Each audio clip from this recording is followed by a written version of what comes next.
everyone, my name is Lexi and welcome back to my channel. Today I will be going over my O.W.L.S TBR for the O.W.L.S Readathon, and I'm so excited!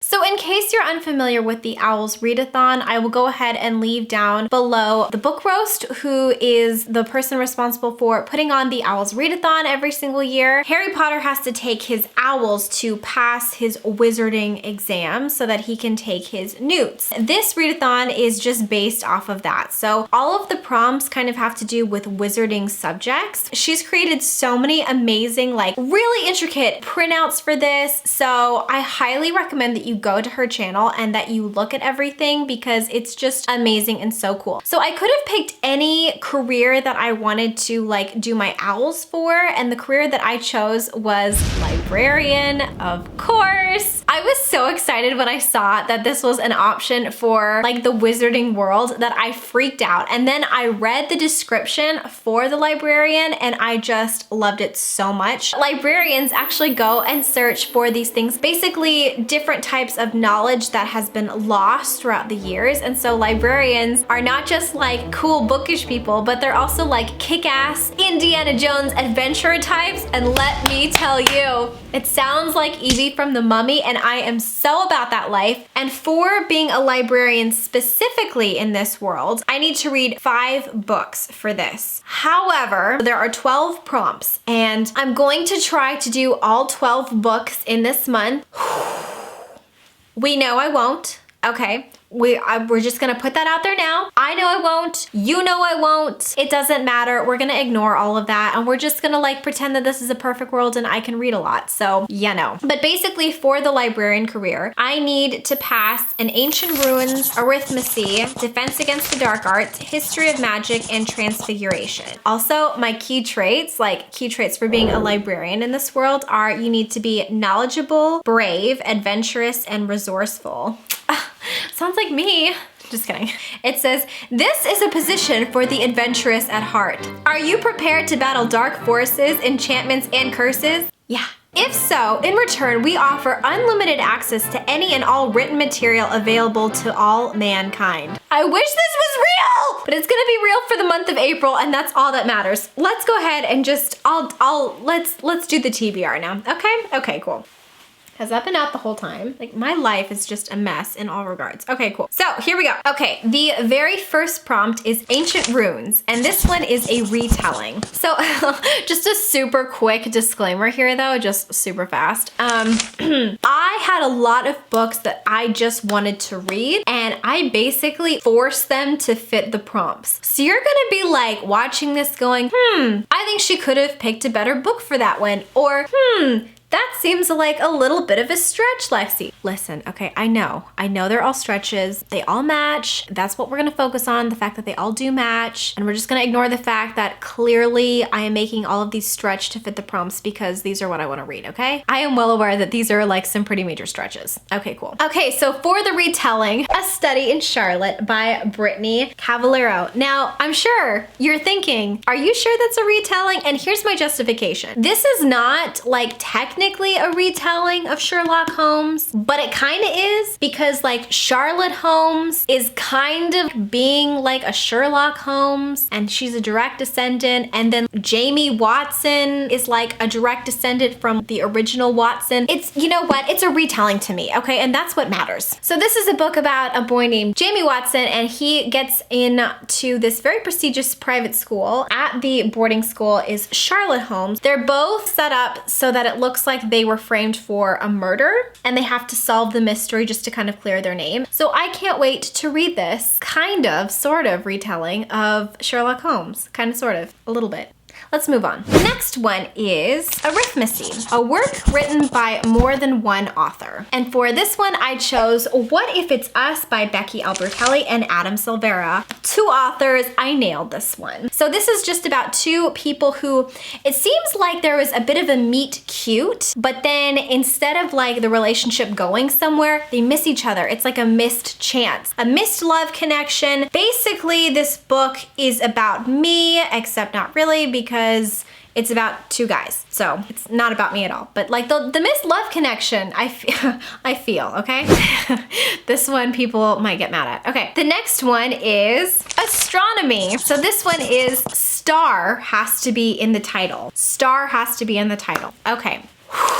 So listen, I'm trying super hard to find a loophole because I really wanted to read this book. The person in this title is technically a star. Technically, the person in this title is a rock star. The rock star's name is Daisy Jones. For this book, I have chosen Daisy Jones and the Six. Daisy Jones is a star. She is a rock star. Daisy Jones is in the title. Therefore, a star is in the title. Do you see what I did there? I'm so sorry. This poor book. So this is a period piece as well as a bit of a fake memoir or fake autobiography about a girl named Daisy, and Daisy became a singer kind of in the late 60s, 70s, and she was a bit of a rock star. And so this is just about her journey with her band, The Six, and it totally works. The next one is Care of Magical Creatures, and that is a land animal on the cover. The book that I chose for this is Seige and Storm by Librarian, which is the second book in the Grisha trilogy.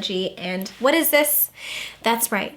This is a snake. I can't really tell you what this book is about because it spoils so much of the first book, but the first book is about a girl named Alina and her friend Mal and how they were orphans, and it turns out that Alina, poof, has lots of magical abilities, and she is sought out by the Darkling to kind of help him with her magical power to like help their country, and just lots of political intrigue and lots of magical stuff happens. It's a good time. So I can't wait to continue on in the series. The next one is Charms. So for Charms, we have Ageline, read an adult work. For this one, I chose Godsgrave by J. Kristoff, and I am so excited that I found a prompt that would fit this because I've been wanting to read this and continue on with the Mia Corvair trilogy / series for such a long time. This is the continuation of Nevernight by J. Kristoff. Nevernight is about a girl named Mia Corvair whose parents were basically assassinated, and she decides to seek revenge for her family and become an assassin herself. She essentially goes to the assassin badass version of Hogwarts, gets in, and learns how to kill people. It's a great time. This is just the continuation of that series, and let me tell you, I am so excited.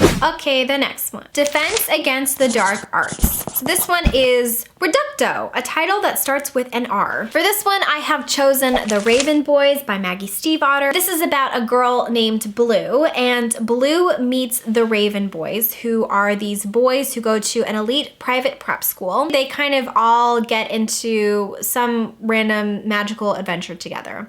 I don't know anything about it, basically, is what I'm trying to say. So there's that. Okay, next we've got Divination. So for Divination, it says something that is set in the future. I actually tried for this one, and I'm not sure if this is correct. So if this is a mistake, then it was an honest mistake. I chose They Both Die in the End by Adam Silvera. One, because I've been really wanting to read it, but also two, because I kind of think it's set in the future. So the reason I think it's set in the future is because the premise obviously is not like a contemporary premise. I don't think. It takes place in a time where everyone is told the day that they're going to die, and they get a text message basically that says, you're gonna die today. There's like the technology or whatever that tells them this, and then they can hook up with people who are also going to die and like spend a day with a friend so that they don't like die alone kind of a deal, because I feel like it would be very isolating to know that you are going to die. So I don't know if this is like in an alternative reality or if it's in the future, but I'm assuming that it's in the future. But it sounds like a futuristic book, right? So let's hope that I'm correct, and if not, we just won't tell anyone, okay? The next one is Herbology, and that is a plant on the cover. This one is such a stretch, and I am so aware of that. I'm sorry, but I really wanted to read this book, and this book didn't fit any prompt except for this one. So I've got The Mystery of Black Hollow Lane, and in the corner right here is a bush. That's a plant. This is about a girl named Emmy, and Emmy's father, I believe, goes missing, and she is shipped off to a boarding school. Once she's at the boarding school, she discovers that her father might have also gone to the same boarding school, and then once she's there, she discovers that the boarding school has a secret society, and the secret society might be a little dark and sinister. and I think she wants it. Next, we've got History of Magic. And for that, we need a book that was published at least 10 years ago. And this one I'm very confident in. I chose The Mysterious Benedict Society by Trenton Lee Stewart. This is about a group of children who have to go through like all of these different tests to test their intellect. Once they've proven themselves to be special and gifted children, they are then inducted into the Mysterious Benedict Society, where they use their powers of intelligence to kind of work together and solve mysteries. And this was published in 2007. So I've definitely hit the 10-year thing for this. Next, we've got Muggle Studies, and that is a contemporary. So this is definitely a contemporary because it takes place here, but it's like a contemporary thriller / mystery. And for that one, I have chosen Truly Devious by Maureen Johnson because everybody loves this book and I have been really dying to read it. This is a book about a girl named Stevie, and Stevie has just been admitted to this very mysterious private boarding school. And the private boarding school is all for gifted and intelligent teenagers, basically. It's very hard to get in, and when you're there, I believe they make learning into a bit of a game. And the reason Stevie is admitted is because she says in her application that she wants to help try to solve the mystery of what happened to the original founder. Because back in the day, the original founder, who spent like a boatload of money on this place, actually had his wife and daughter kidnapped by some random person who signed the note Truly Devious. And that's like the only clue that Stevie has. So Stevie is going to this elite school to kind of try to figure out what is going on. The next one is Potions, and that is the next ingredient, which is a sequel. And for this one, I have chosen The Wicked King by Holly Black because I have been dying to read this. This is the sequel to The Cruel Prince, which I read last year. I can't really talk about this book because it definitely does spoilers for the first, but the first book is about a girl named Jude, and Jude basically is kind of kidnapped with her twin sister and her stepsister by a fairy who has brutally murdered her parents, and she's raised in captivity. But she ends up loving the world of the Fae, and she does want to belong because it's kind of like the only world that she has known. And so it's just about her struggles trying to fit in and seeing where she belongs and all of the political intrigue of the fairy court. And then we've got book 2. Okay, and then the final one is Transfiguration, Sprayed Edges or a Red Cover. And for this one, I chose Love a la Mode, and this is by Stephanie Kate Strom, and I am so excited because this sounds so cute. This is a contemporary, and this is about two teenagers from America who both end up winning like a pastry chef contest, and they go to Paris to kind of compete against each other to become like the best pastry chef teen. And I believe that there is a little bit of a romance. I know it's travel, so it's like set in Paris, and it just sounds really cute. I'm getting strong Love and Gelato vibes from this book, and I loved that book. That's like one of my favorite books ever. So I definitely wanted to pick this up. Plus, it just kind of reminds me of like a summery spring read, and I'm really in the mood for that right now. So we've got red here, and if you want to yell at me because that's not red enough, I'll just take off the damn dust jacket and boom, it's red. That was a very aggressive boom. I'm so sorry. And there you have it. That is my O.W.L.S TBR. I am so excited. I can't wait to participate. Thank you so much to G at the book roast. Are you participating in the O.W.L.S Readathon? What is your like career choice of choice? Why is everything that I say so awkward? Until next time, you guys, please have a wonderful day and keep your head in the clouds and your heart in a book. And I will talk to you later. Bye.